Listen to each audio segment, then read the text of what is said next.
So, John, there aren't many people whose name has become a generic in the world of the Camino. On our website, in our bookshop, we get many requests, and they're often framed like, I want a Brierley, or do you have a Brierley? And of course we do. They're our most popular selling guidebooks. But I'm aware that although you've been doing this for, I think, over 30 years, you had a career beforehand. And there was an important moment, I think, when you switched from your previous career to, let's call it, life on the Camino. So maybe we could start by having you just talk about that for a moment. Yes, well, let me start by saying how thrilled I am to be part of the AGM. It's a great privilege. The CSJ is part of my family and has been for very many years. So I feel very privileged to be here at the AGM. Yes, I was actually, my background was a surveyor. I'm a chartered surveyor. So maps and plans were part of my DNA, or certainly my education, so to speak. So they were to come in to play later on in my life. But in my 39th year, I had my own practice. I was, by all accounts, successful in terms of the conventional, I had 2 children, a detached house, and all the trappings of success. But my life suddenly felt extraordinarily empty. I just couldn't find any meaning or purpose in what I was doing. So that started what essentially was a classic existential midlife crisis, where the big existential questions started bubbling to the surface. Who was I? Where am I going? Where did I come from? What was the purpose of my incarnation at this time? All these things started bubbling up. And during that year, I had my first experience of, if you like, a voice, a wise, loving voice that came into my head. And I had this recurring voice for a period of a year, and a sort of a dream that came with it, a daydream. And in it, I'm being presented with an alarm clock for all my contribution to the company that I'd formed. Now, I couldn't see for the first half of that year what on earth I was being presented with an alarm clock for. And it was only at the end of that year I suddenly realized this really was a wake-up call.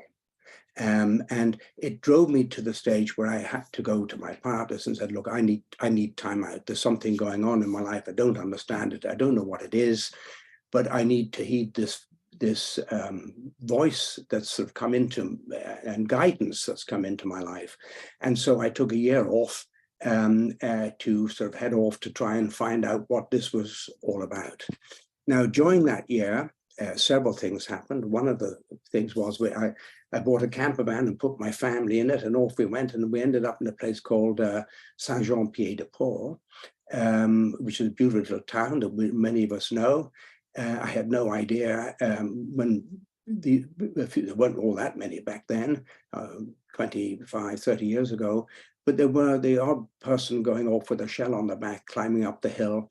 And that was, if you like, my first sort of awareness that there was something called the Camino. And this was a very transformational year in my life. At the end of it, I suddenly realized I could never go back to, if you like, the old life that I had. It was a fundamental change. And the Camino was to become part of that early shift and change, and to help me see and, if you like, reorientate myself towards a completely different life. And I owe a lot to the Camino. And I think part of the efficacy of the Camino is that for thousands of years, people have trod this path with, if you like, a higher intention or motivation in mind. So it carries a very strong impulse around transformation. And so that's really the start of the shift that happened to me. And the Camino was eventually to become my way of life. I now see my life as a Camino. I'm on it now talking to you. I'm on it in the Q&A. I'm on it when I go and have a pint of beer in the local pub. Once I realize that my life, if you like, is a spiritual and inner journey of becoming, then I'm always on I can never not be on the Camino. So that's really how the thing started. And to some extent, it's an ongoing journey. Wonderful, John. Thank you very much. Let's perhaps then move on, picking up on that theme of the a phrase you, I think, use quite often, the inner journey. And this inner journey has meant a lot to you over the years, and this sense of family and Camino community that it's brought to you. So maybe you could talk to this whole experience of the inner journey that's been very meaningful to you. Well, when I got, if you like, the calling to write these guidebooks, it was very clear that, and that's in the subtitle of the books, that this was to be both a practical and a mystical manual. In other words, it was to have both some practical advice for the outer path and for the inner journey, and to pay equal respect to both, because we walk two paths simultaneously, the outer and the inner path. Now, with regard to this inner path, that's the ingredient that turns the hike across a landscape into a pilgrimage. The inner orientation, that's, to my view, is the definition of a pilgrimage. It's the inner journey of awakening, of self-discovery. That's the real juice of the journey, because essentially we're in these bodies for a very short space of time. So we're all headed into a journey that is beyond this life. And most people on a pilgrimage are searching or looking for some deeper meaning and canvas behind their ordinary everyday lives. And the Camino can provide that for us for many different reasons, primarily because to some extent, the Caminos all take a period of time. If we want to walk from Lisbon down to Santiago, it's going to take 4 weeks. If we want to walk from Saint Jean, it's going to take 5. When we go do the Via de la Plata, it's going to take 6. There's a block of time from out of which we take ourselves out of the familiar life into something new and different. And because of the space, it allows for insights to drop in, insights of our inner condition. And I think that's where the real sort of alchemy happens. And of course, you mentioned there, the family and community.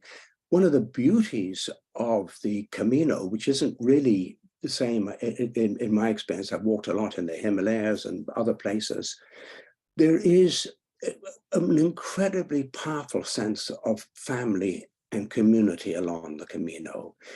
Everybody writes to me, most people write to me, will say that's a highlight of their journey. Even the most skeptical people who have walked it nearly always come back and say, well, something happened. There was just this sense of community and family.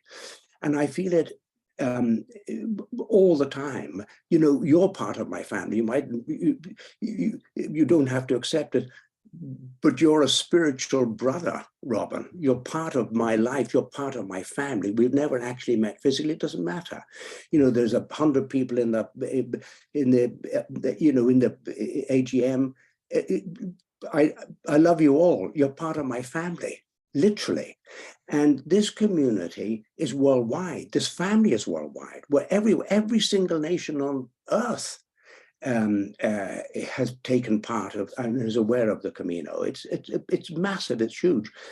And the other thing that keeps this sense of family and community alive, of course, is the associations, because when we come back from the direct experience of being part of a the Camino family, where we're supporting each other along the way, both physically and in the questions that bubble to the surface when we've taken the time out to explore the bigger existential questions of life. This tremendous support network. When we get back home, it's often the point that most people say to me is what most concerns them is suddenly the community falls away and they're left sort of, with the insights they've had and some of the new directions they've had and some of the new intention that they have, and they feel lost and they then let all the insights go. But actually that's, to my view, one of the great services of the associations around the world, the CSJ being a classic one. You're there to support people, to get them back in touch with the inspiration and the insights that they had when they were walking the physical Camino, and to keep that sense of purpose and intentionality alive. You've often also used the phrase reintegration, John. I know from correspondence with other pilgrims that sometimes they find, maybe on the first Camino, maybe following others as well, reintegrating back into what's called normal life can be difficult. After so many Caminos in your case, do you find reintegration an issue at all, or is it now, after so many years, for you just seamless? And if it is the case, what advice would you have for pilgrims to keep the Camino experience sort of, fresh and relevant? Yeah. Well, to some extent, I'm, quite a unique situation. Not everybody can walk the Camino, get a new insight to change their life, and end up being part of the Camino and writing about it. So to that extent, it's, but what has happened for me, and does happen for other people eventually, it takes time, it took time with me too, is to to actually come to terms with the fact that somehow we we're all in this together. We're all on this journey together, and this sort of support that we have for each other. So the reintegration can be, for me, it's not an issue anymore. As I said earlier, I'm on the Camino now, and I can never not be on the Camino. It's my way of life. The Camino, to me, as you mentioned earlier, you said, the Camino is a way of life. Camino is life to me, and then it makes my life so exciting because I'm on a journey. I know I'm on a journey. I'm on a journey of self-discovery. I'm on a journey of awakening. I'm on a journey of unfolding. So every day is exciting, and everything that comes to me, whether it's it's a challenge or not, is like, oh, wow, what's this coming into my life to teach me? And so life becomes terribly rich that way. Now, for the vast bulk of people, and for my initial Caminos, I went back and people said to me, oh, welcome back to the real world. Now you've had your little sort of jaunt, now come back to reality. Well, where on earth is reality? If we look at consensus reality, it is literally mad. Pick up any newspaper today or watch any TV broadcast. The world is, the consensus reality is mad. It needs to change. And, all the great mystics have always said all the time, and even modern scientists, Einstein, had this wonderful, quip, we need a new conscious. We cannot change the world with the same consciousness that gave rise to the problems in the first place. When all is said and done, we need a new consciousness. Well, how do we obtain a new consciousness? Well, we do it by taking time out from the familiar, going on an overtly spiritual inner journey, a journey of self-discovery. And then we come back, and it's so important, this integration part, because if we sort of take the month off and we go off and we have the insights and so on, and we come back and we're forced to, or bullied into giving up all that dream, well, then nothing happens. So this integration is so vitally important. And it, again, I mentioned it earlier, I mentioned it again, is one of the huge functions, I believe, of the associations around the world, like the CSJ, to provide a support network to say, hey, no, keep this dream alive. In other words, to re-engage with the the Camino family. So on a practical note, I'd also say about integration, because I think it's so important. Most of us arrive at the end of the Camino, and most of us have given a block of time to it. We've got a Ryanair flight waiting for us on such and such a day at such and such a time. And we rush back, hurtle back, having walked at 3 kilometers an hour, but now traveling at 600 kilometers an hour or whatever. Wow. And we arrive back and bang into the thing. And, we arrive in on a Sunday and a Monday, back into work, back into our social lives. And we lose the connection with this reorientation, this shift in consciousness is happening. So we must find ways to reintegrate. And one of them is, I always urge people and myself to, no matter what's happening back there, you can, if you've taken 3 or 4 weeks off from your family or work or whatever, you can always pinch another one. We really, most of us nearly always can, even if we have to pay for it and we're not whatnot, and take that time to, for instance, go off to Mushir or even a little town or village off the Camino itself, just to sort of hang out for 2 or 3, 4 days, write up our notes, our diaries, and really allow time for it all to integrate into ourselves before we arrive back home. Wonderful, John. Thank you.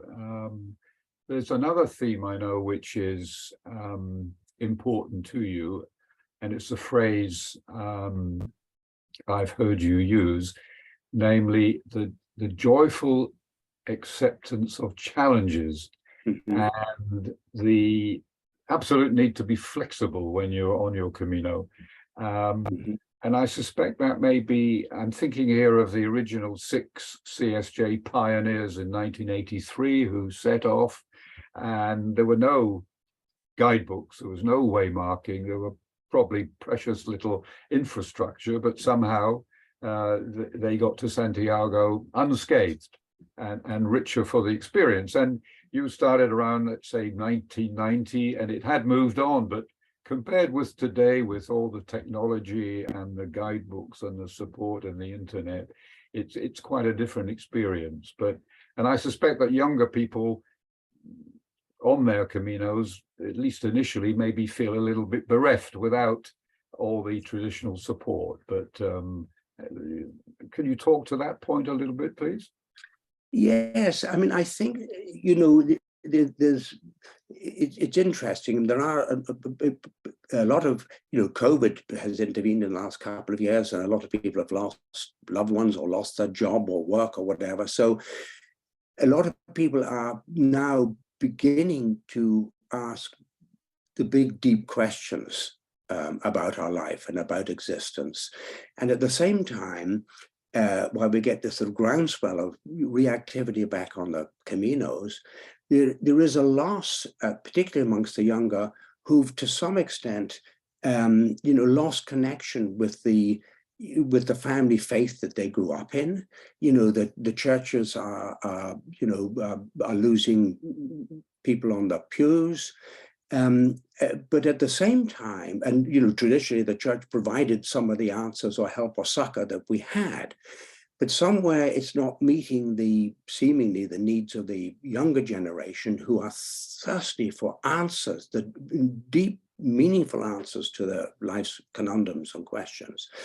And so they find themselves on the Camino as a way of mixing with other people who are also seeking or searching answers to, what they should do or whether life should take them or what it's all about and so on. Now, yes, when I was back, it started my Caminos. I mean, the amount of abandoned houses I stayed in because there was nowhere else to stay in, church porches. I mean, we really were pioneering away even 25 years ago. There was so little infrastructure available.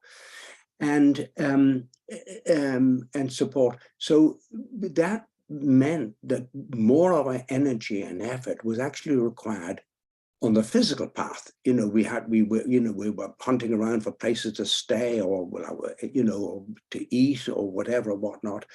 Now I think people have an advantage of all the new albergues and the help and support that is along the way, is that people can focus more, if you like, on that inner journey, on the inner quest. They have more time to do that. Now, one of the potential interferences and all that is the technology and the phone. And Nancy Frey, who I met in Santiago some years ago, she's now investigating, she's an anthropologist, the impact of the phone on the journey. And her website is Walking into Presence, becoming present to the moment. And it's a beautiful, we need to somehow find a way to embrace the technology, have it work for us, and at the same time have some sort of and maybe this is where the association, we can start putting out some sort of a sense of, well, look, when you're walking from A to B, maybe that's the time to keep your phones off, so you're not, so you're not interfering either with yourself or with others from the actual experience of walking.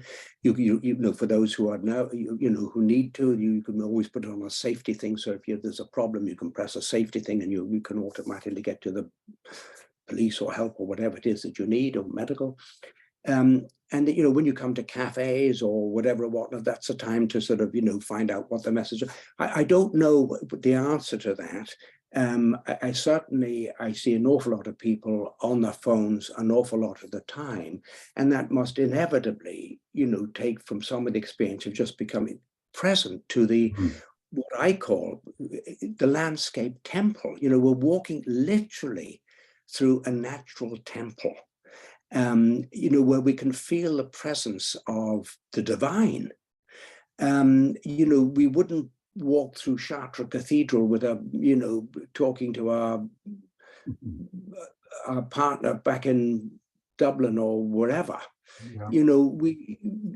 So somehow, but my overall sense is that people along the way are there for a purpose, an inner purpose. They're there to find something, and the Camino can provide it, providing we use technology sensibly, and don't allow it to take over our experience. I'm not sure whether that answers the question that you posed earlier on. I think there's no easy answer to that question, but it is interesting that maybe a large part of the increase in the number of pilgrims is coming from younger pilgrims. So it's no longer exclusive to retirees or over 50 or those who've had some kind of disruption in their life and are seeking a new path. The younger people are looking for something different and probably get a different result from their Camino, but nonetheless, it's important to them. Yes, oh, absolutely. And I just sort of add a little bit note there. I mean, what I found in talking to people along the Caminos and talking to the friends of my children and so on, the younger generation, I'm in my 70s, the younger generation, my children in their 30s, 40s, I mean, they are so different to my generation. They're asking the big questions that I never asked at that age. They're really concerned about social justice. They're concerned about the environment. They're so alive, and so I've just got tremendous faith in that generation to. Because they're really seeking answers, deep answers to questions, to very challenging questions that are facing humanity at this time. And so I'm very hopeful And I think it's a wonderful sign seeing these, a younger profile, coming onto the Camino, because the Camino is a place where we can really what other place on planet Earth can you go to where you can go into a cafe and say to somebody you've never met before, hey, what's life all about? Who are you? Where are we all going? I mean, it's phenomenal. The Camino is an amazingly powerful agent for transformation for our globe. I really believe that, and it might seem a bit grandiose, but I believe it firmly. I think the Camino has an enormous part to play to the shift in human consciousness that we need, that we urgently need now. John, I'm wondering, against that background, what advice you would give to maybe first-time pilgrims, or given the background last year of, I think, over 400,000 Compostellas issued in the Pilgrim Office.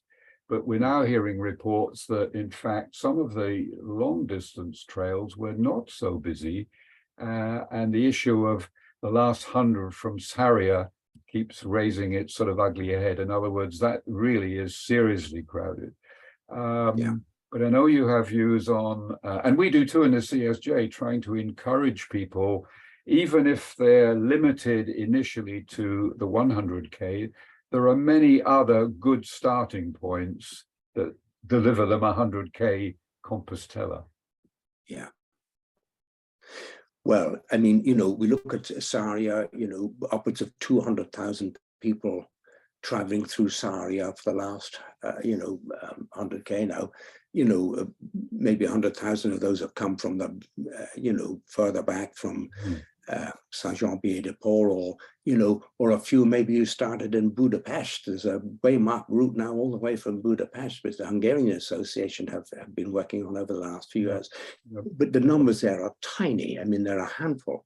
So what do we do? Well, there is an environmental and economic impact, obviously from the Sarria route going in. But I would encourage people to, if they've been on a Camino before, I mean, a lot of people, the Camino Frances has got such a support network available to it, and indeed the Camino Portuguese now, that, it's a natural thing for people who are, to try it out, to go for their initial. But if you're going for a second Camino, heavens, third, fourth, fifth, try something new.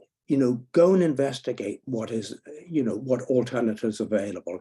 The CSJ have one of the best sites available to anyone, talking about succinctly, but factually, the different alternative routes that are available. Under your routes, it's fantastic. You can get in there and get a flavor of, the dozens of routes that are available to us.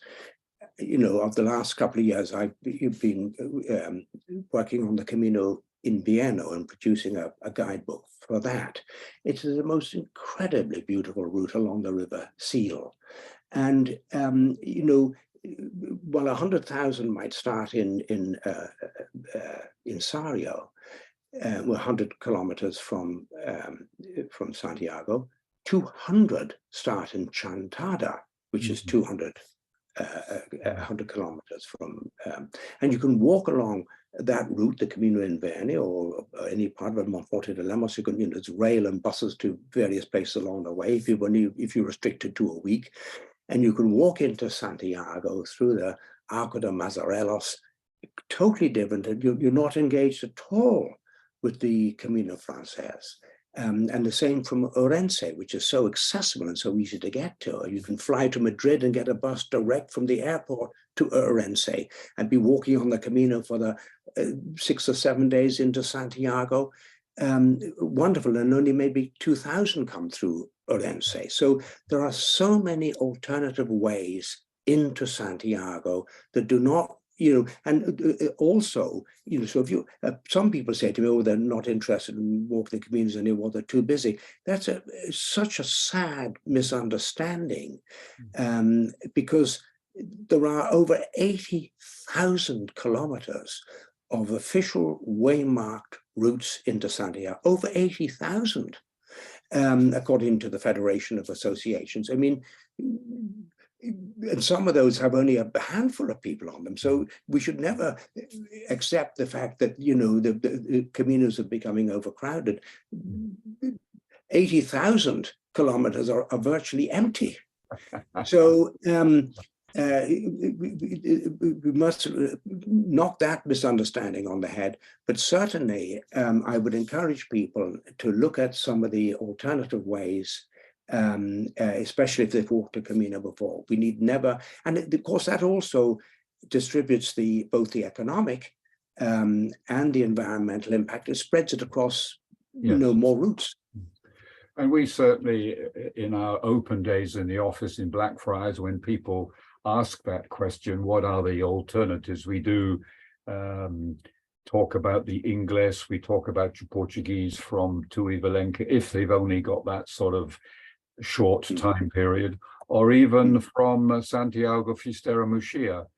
And I believe on a personal note, John, you have a particular favorite on that Finisterre Muxia lovely long day, which is Lires, I think, is one of your personal favorites.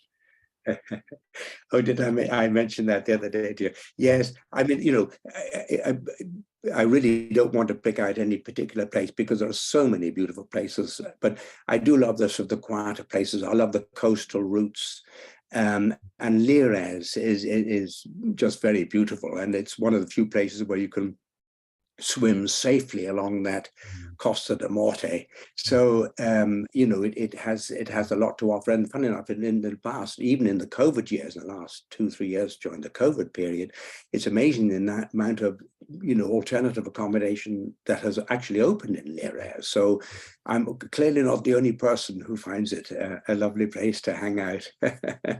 Oh, that would be a lovely place for people to, you know, to spend some days to integrate the journey.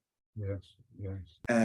You know, it's quiet, and yet it's got all the facilities. It's got pubs and restaurants and lots of either hotels or now 2 albergues. So, you know, there's plenty of accommodation, and that might be a place that people might, you know, just say, look, let's just hang out here for a couple of days while I just collect myself and rededicate myself to my reorientation or whatever.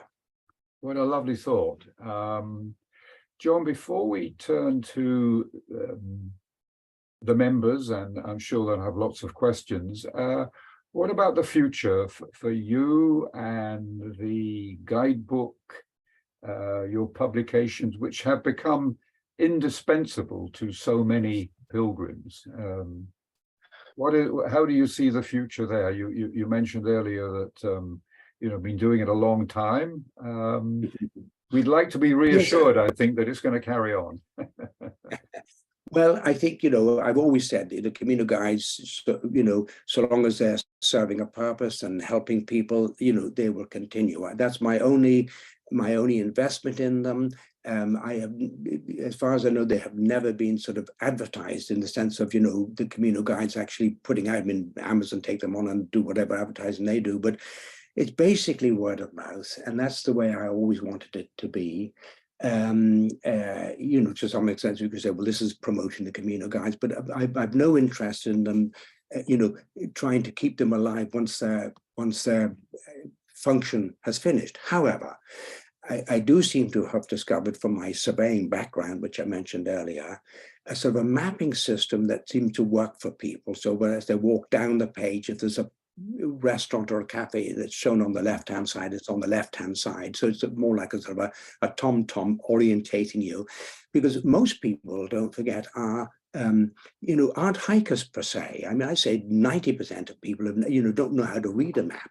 So that's quite useful for people. But particularly, I think people more and more really like the sort of the inner reflections. Now it's a difficult one because inner reflection is by definition totally experiential.